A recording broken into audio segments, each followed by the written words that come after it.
All right. Good afternoon, everyone. We're going to start talking about some multivariate methods. Specifically, we're going to talk about correlation analysis, often referred to as Pearson's R. So, this is the reason why I always ask you not to talk about the correlations between things, because it's a specific test. In this case, correlation analysis, or Pearson's R, is considered a measure of association. When is it appropriate? Whenever you're dealing with two or more variables. So you can do this with multiple variables. You can use this with any kind of variable. They could be discrete, nominal, ordinal, or they could be continuous, ratio, or interval. What Pearson's R tells us is it provides us a measure of association. It really functions on trying to get at whether or not variables covary or move together. And if they do covary, what is that relationship? Is it positive or is it negative? So let's start with the very basics of correlation. It really begins with scatter plots. It's kind of built intuitively on the same general idea of what scatter plots show us. These are basic scatter plots here. So right here, I'm going to just provide you this little key because it's not in the picture itself. So the x-axis is along the bottom, y-axis is along the left-hand side. So as you recall, x is your independent variable, y is your dependent variable, right? So this is your basic scatter plot. You're plotting x on y, right? So basically, are the variables moving together? In this case, you can kind of see this general line moving this way. If you could draw a line through the cloud of dots in a specific direction, then you've got some sort of relationship occurring, positive or negative. If it's just a whole giant cloud of dots, you can draw a flat line all the way through. There is no correlation between the two variables.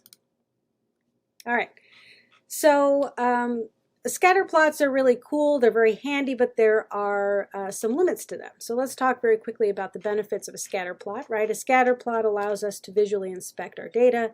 They tell us something about the form, the direction, and the strength of relationships between two variables. They also help us look for outliers, right? Those things that are way off, out, or way far away from that line. So observations that are really far from the others. The drawbacks, of course, with scatter plots is that scale is really important here. Depending on how we set up the scale for our x and y axis, we can make things look better or worse, right? We can be deceptive with scale. So maybe you guys will remember this particular little plot from an assignment a few weeks ago. I will point out, and this is something that a number of you identified, but not everyone did. First of all, it's helpful to start scatter plots from 0 and move all the way up from 0 to the maximum amount that you have for that particular data point. As you'll notice, there on the x-axis here, we start at December 07, September 08, March 09, and June of 2010. These are really funky intervals on the x-axis, so I don't really know what separates these or why these particular points in time are selected. That's problematic because they're not equally spaced. The y-axis right here, right, typically we start at 0. I don't know what's right here, but it seems like 7 million is really close to that 0 point. So if I wanted to draw this line differently, if I started here and let's say 7 was here, maybe my line would look more like that. Who knows, right? But it's not. Instead, you got a line drawn here at sort of these intervals or irregular intervals on the x-axis and unclear intervals on the y-axis. If I wanted to make a scatter plot looks scary, all I have to do is change the scale on the scatter plot. Unfortunately, that is the biggest problem with scatter plots. So what we use instead of scatter plots is we use what's known as a Pearson's R. It's an improvement on scatter plots. And the basic formula for Pearson's R is here. It's also located in your book. X sub I right here, for instance, and Y sub I are individual observations. This is the mean of X right here, mean of Y right there. Now, Here's what's important about this particular formula. What it's really doing is it's standardizing the values for x and y. Does that look familiar? We've done that before, right? In other words, it's telling us just how many standard deviations an observation lies above or below the mean. Do you remember what that's called? Exactly. It's called a z-score. So effectively what a Pearson's R is doing is it's trying to standardize our information. It's creating a bunch of z-scores, and it's averaging the products of those standardized values. That's effectively what a Pearson's R is doing. So, some facts about Pearson's R. First and foremost, when R is positive, then you have a positive correlation between the two variables that you're looking at. It does this on a 2-by-2 basis, but you can involve multiple variables at once. We'll talk about this later when we go through the lab example. When R is negative, then there's a negative correlation between the variables. R doesn't make any distinction between explanatory, and dependent variables. I'm just going to put a Y right there. So it makes no distinction between X and Y. You have to know which is which. Correlations are always going to lie between a -1 and a +1. So R is going to give you two pieces of information at once, the direction and the strength of the association between two variables. So just so that you've got kind of an ability to see what's going on here.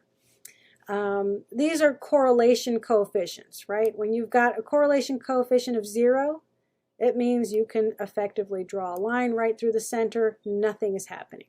When you've got a correlation coefficient of -0.3, you see there's a gentle sloping negative relationship.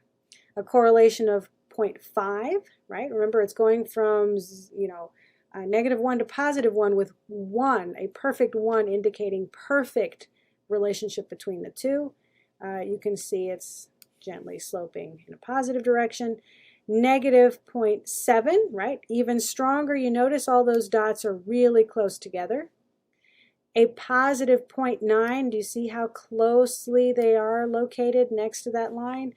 And here is a negative, oops, sorry, my line looks terrible, but a -0.99. It's almost a perfect correlation between the two. By the way, in case you're curious, what makes for a perfect negative or positive correlation, like a perfect -0.1 or a positive a -1.0 or a positive 1.0? Basically, we're talking about the same variable correlated onto itself, right? Okay, so just so you got an idea. As far as relationships that exist out in the world, one of the commonly discussed relationships between variables that are highly correlated with each other are, for instance, education and income. Those two tend to be very highly correlated with each other at about a 0.8, 0.5 level. So somewhere between here and here, right? So 0.8, 0.5, so it looks kind of like a very close line.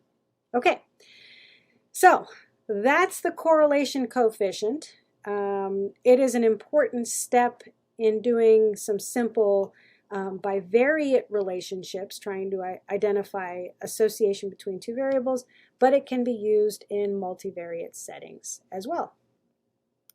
All right.